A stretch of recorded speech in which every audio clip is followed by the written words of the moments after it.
The fire was 0% contained. It was bearing down on the northern part of Yarnell and burning everything in sight. I was hiking down Shrine Road with 3 other Blue Ridge hotshots when we got an urgent call from Brian on the radio. "Get the trucks and get 'em out of there. Meet up at the Ranch House restaurant." I copied that, and we headed toward the trucks.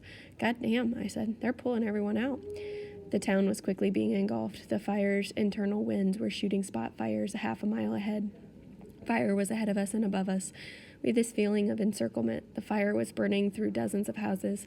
Fire-eaten roofs crashed to the ground. Walls collapsed in plumes of smoke, leaving door frames smoking in front of black ruins. Fire licking at the char.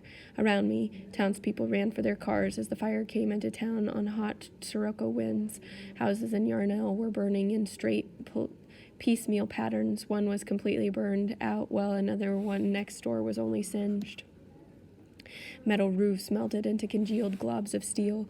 Crystal glass in cabinets bent and welted in on themselves. Firefighters ran from door to door, yelling at people to get out. The Blue Ridge hotshots and I pulled out of our position and began to make our way to safety. Other personnel were headed toward the restaurant, striving to get out of the fire's path. Some didn't want to leave. Supervisors jumped on their UTVs and zoomed along the dirt roads, shouting at the men to go, now. Cinders and smoke were choking the air. I could taste ash in my mouth with every breath. The evacuation was by now mandatory and immediate. Many people had left already, but any hotshot knows that it'll amaze you how many people stay behind until the last moment. Some will fight you as you try to save them from certain death. At 4 p.m., the outflow wind slammed into the fire's northern flank. The smoke on the fire line stiffened and rose up into a gray wall laced with pink-orange fire at the base. The fire turned on a dime, swerving away from the north and branching into several heads or flanks. It sprouted 2 fingers that turned and raced south and southeast. Even as the flames spread and covered the wider area, they were growing more intense. The fire was pumping a tremendous amount of brown-black smoke into the atmosphere.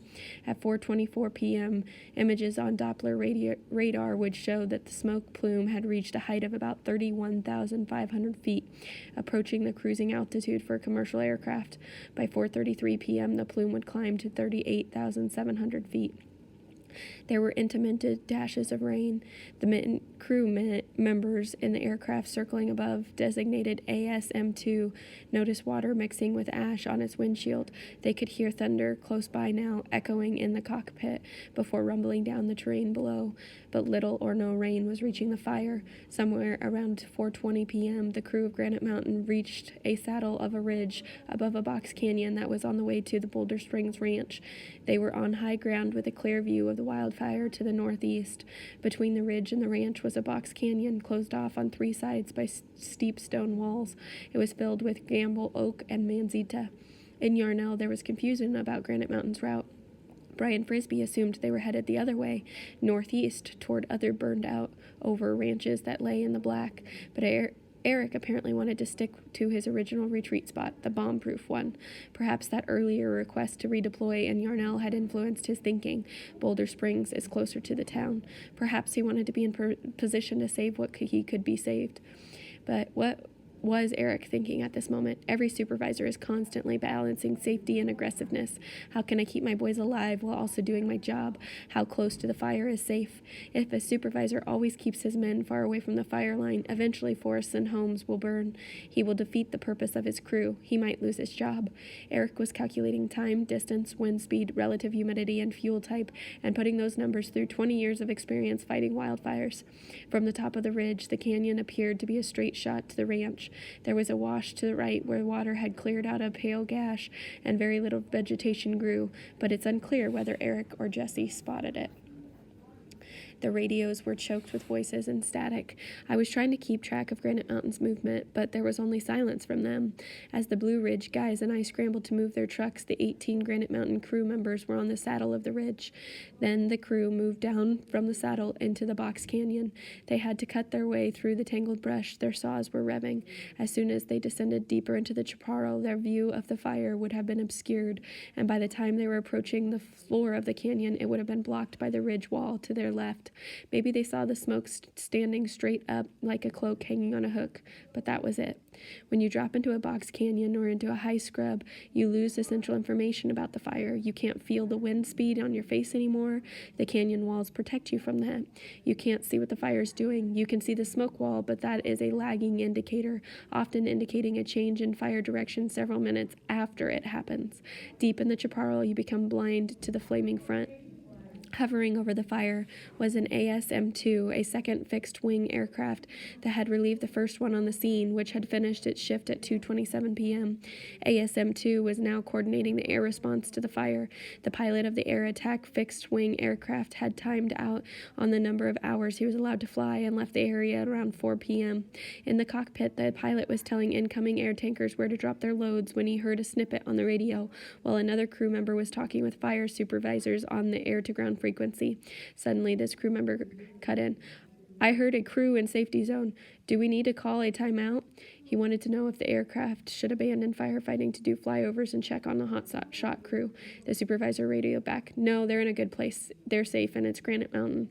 The crew was making their way down into the box canyon by this point, bushwhacking through thick foliage. They had stepped out of the black and into the green. Some who'd been following their transmissions believed they were on the Black Ridge, but in fact they'd left it minutes before, and their progress down in the canyon made a retreat back into the blackened two-track increasingly unfeasible. Suddenly, Eric was on the radio. "We're going down our escape route to our safety zone." "Is everything okay?" The supervisor says. "Yes, we're just moving." Eric didn't indicate that the crew had moved off the black and into the box canyon. His voice sounded normal. At 4:20 p.m., the outflow winds from the thunderstorm swept down from the clouds and slammed into the southern edge of the blaze. The fire now exploded and instantly turned another 90 degrees. The wall of flame was now perhaps 100 feet at its highest, and it was moving along a new route. Just after Granite Mountain had lost sight of the fire pivoted directly at them. The 18 men making their way through the brush that reached over their heads were completely unaware of what had happened. The fire picked up speed. It whipped through the dry brush, carried by winds gusting to 50 miles per hour. One local later described the fire now as both moving and flying, so impatient to consume what was ahead of it that it had lifted from the ground and inhibited the desert air. The human body is no match for these conditions. A body taking 2 consecutive breaths of 300-degree air will die in seconds. Driven by cold downdrafts, the fire was sucking in the crisp new oxygen and now burning at 2,000 degrees.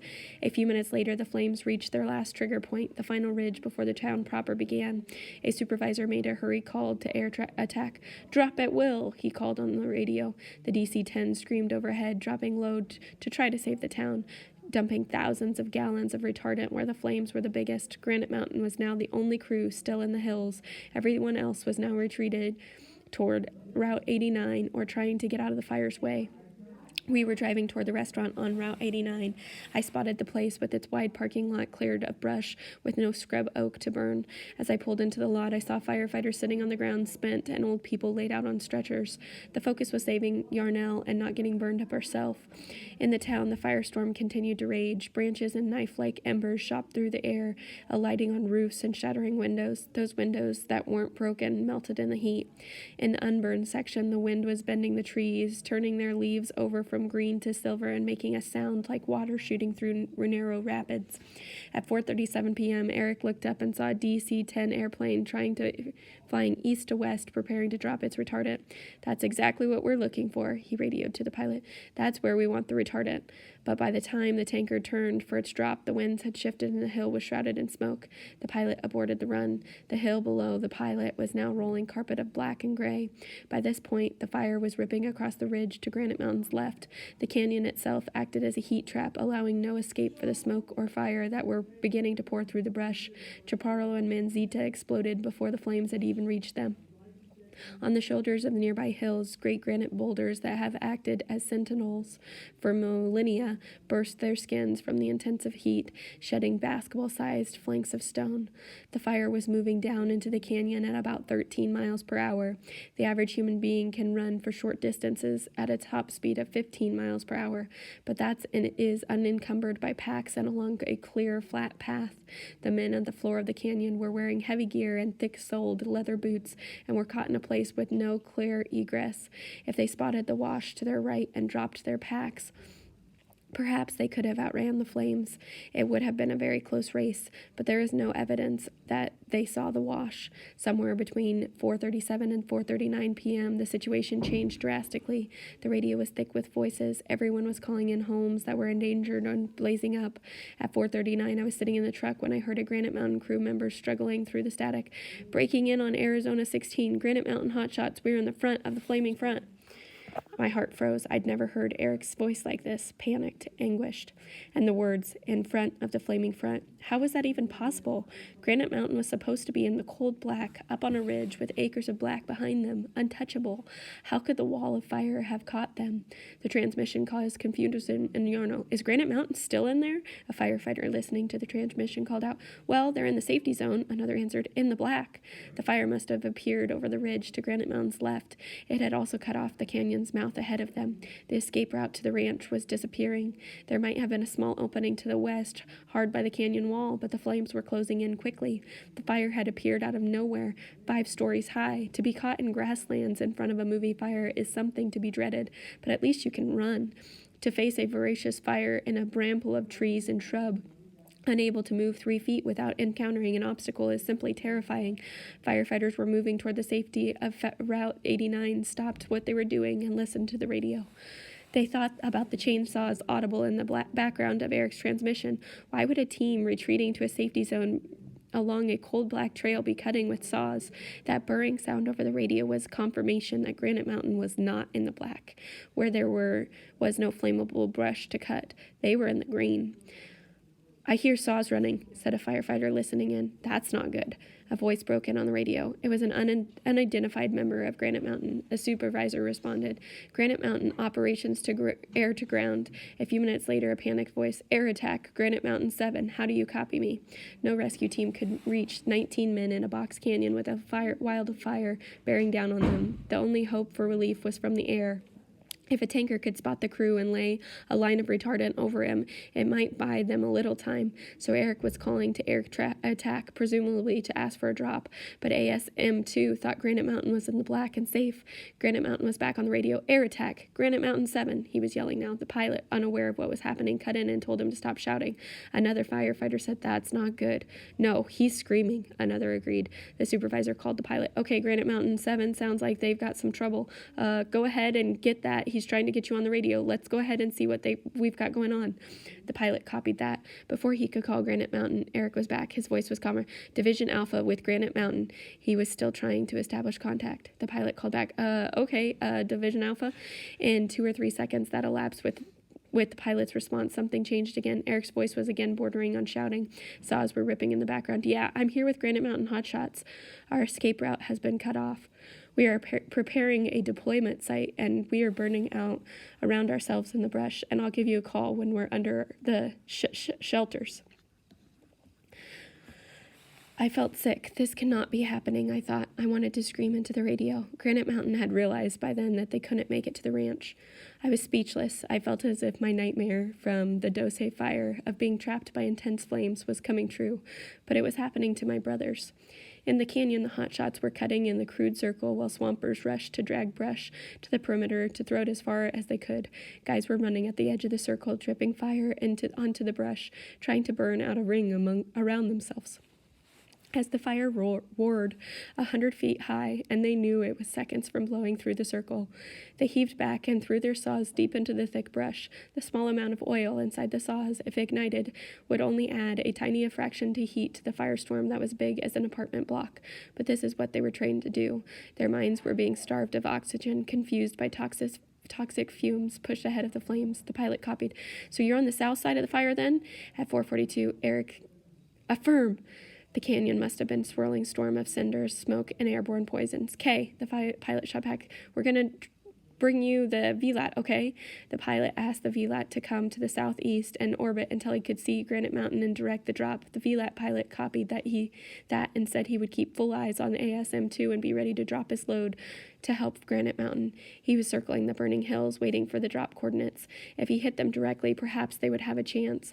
Or if he had dropped the retardant on the fire line just in front of them, perhaps he could have brought them seconds, a minute perhaps. But the fire was so powerful now that it was basically impervious to chemicals or water or any human endeavor to stop it.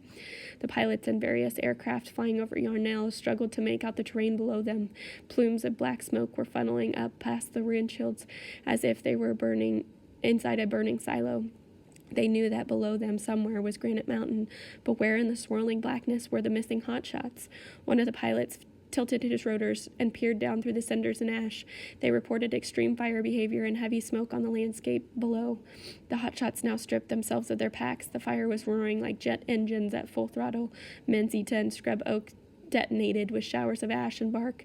The men's lungs strained for breathable air. They ripped out and the tightly rolled shelters from their packs, flung them out, and fell to the dusty ground, catching their handmade boots inside the silver foil and catching and stretching out.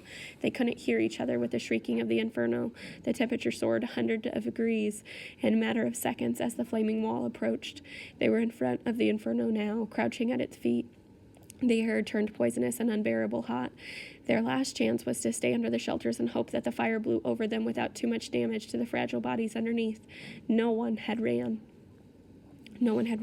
They were close enough to touch each other. Their voices, if they were yelling, were drowned in the deep-throated roar of the fire.